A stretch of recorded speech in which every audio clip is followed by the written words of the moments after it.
it is in 1916 that Jassasa went to work with British spies in Arabia. Lawrence of Arabia, of course, is the most well-known of them. These British spies were sent into Arabia, posing as Muslims. And they went to two actors in Arabia, two. One was Sharif al-Hussein, who was appointed by the Khalifa in Istanbul as the Sharif of the Hijaz, Makkah and Medina, in control. Makkah was under the control of an Arab battalion, but Medina was under the control of a Turkish battalion. And I wish I could understand why the Khalifa insisted on the Turkish battalion under the leadership of Fakhri Pasha to defend Medina. I don't know why. So when the British spies went to Hussein, they offered him the moon. They offered him the moon.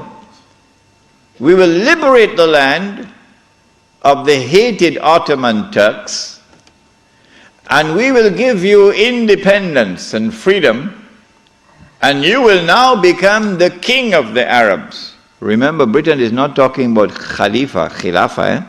No, we'll make you the king of the Arabs. And we also prepared to offer you a little, you know what, just £7 million. Huh?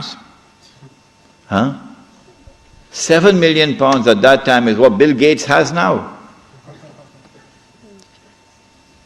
Sharif Hussein, the great-great-grandfather of Abdullah in Jordan now, then betrayed the Prophet Muhammad ﷺ, betrayed 1400 years of history of this ummah, violated the plain and clear command of Allah subhanahu wa ta'ala in the Quran in Suratul Ma'idah, in which He commanded us, Ya ayyuhalladhina amanu la tattakhizul yahuda wal nasara awliya.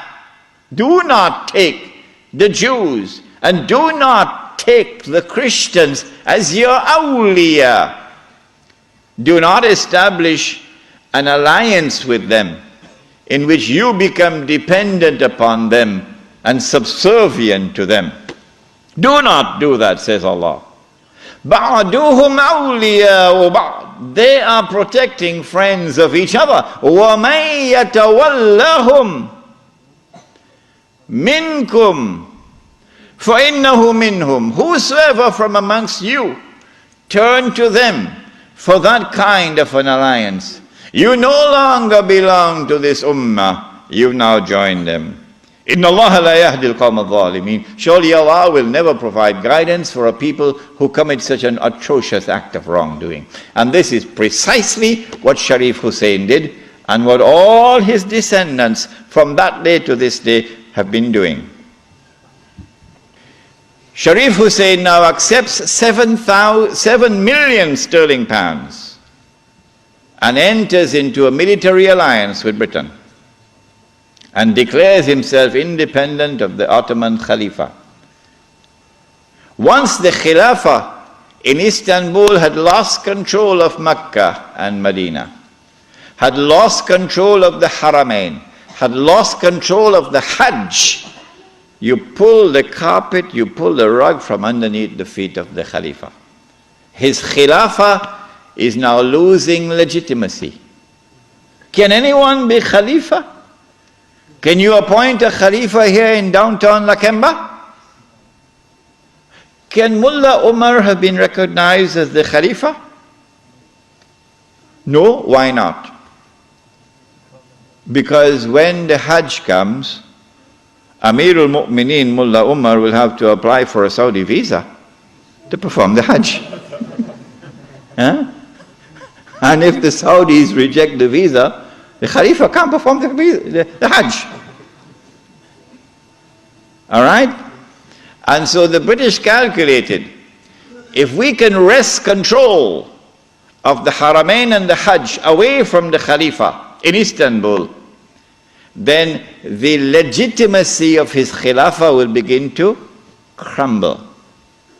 And so this was 1916. The British spies then went to the second actor in the Arabian Peninsula. I mean, Britain has a PhD in deception. If you want to destroy the Khilafah, okay, you have to make sure that it cannot be restored. How can you take the entire world of Islam with so many ulama and ensure that not only is the Khilafah destroyed, but it cannot be restored? That's a tall order. How to do it? The answer is, you not only have to liberate the Haramain from the control of the Khalifa in Istanbul, but you have to put it in the control of those who will not themselves claim the Khilafah and will not allow anyone else to claim the Khilafah. And so long as these people keep control of the Haramain and the Hajj, the Khilafah can never be restored. Simple, isn't it? Simple, isn't it? And so that was why they had to make the trip to Riyadh to meet, what's his name? Abdul Aziz Ibn Saud. Correct name? Of course it's the correct name. Why are you afraid to mention it? But Abdul Aziz Ibn Saud did not control the Hijaz. So he couldn't command the check for £7 million. He had to be content with something less than that. So what the British offered to him was, if you would sign the same kind of agreement with us and violate the specific command in the Quran and betray Allah and His Messenger and betray the Ummah, if you will do that, we pay you £5,000 a month. Would you accept that? Abdul Aziz says, yes. Yes. And in 1916, Abdul Aziz ibn Saud signed an agreement with Britain. Yes. Which made of him a military ally of Britain, subservient to Britain. But when the Ikhwan, who were his military force, questioned him, how can you sign this agreement with Britain? And how can you accept this money from Britain, £5,000 a month? Abdul Aziz ibn Saud says, this is jizya.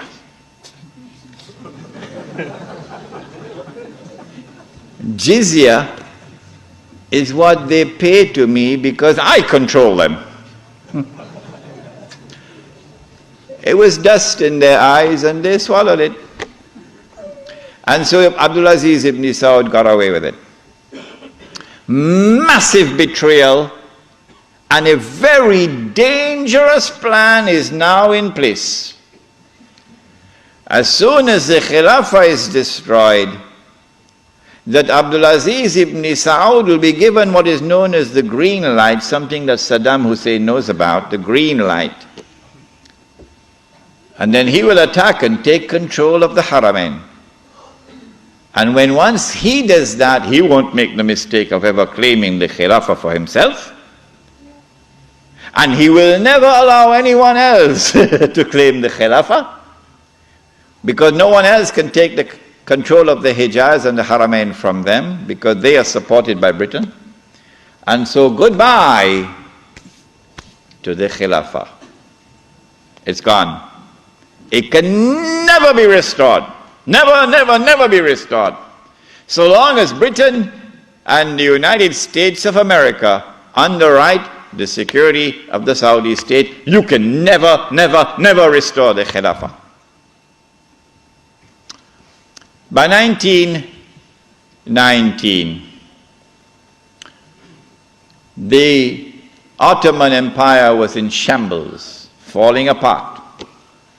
And a British army under General Allenby, with many Arabs and Punjabi Muslims fighting faithfully under his control, attacked the Turkish garrison which was defending Jerusalem, defeated it, and liberated the Holy Land.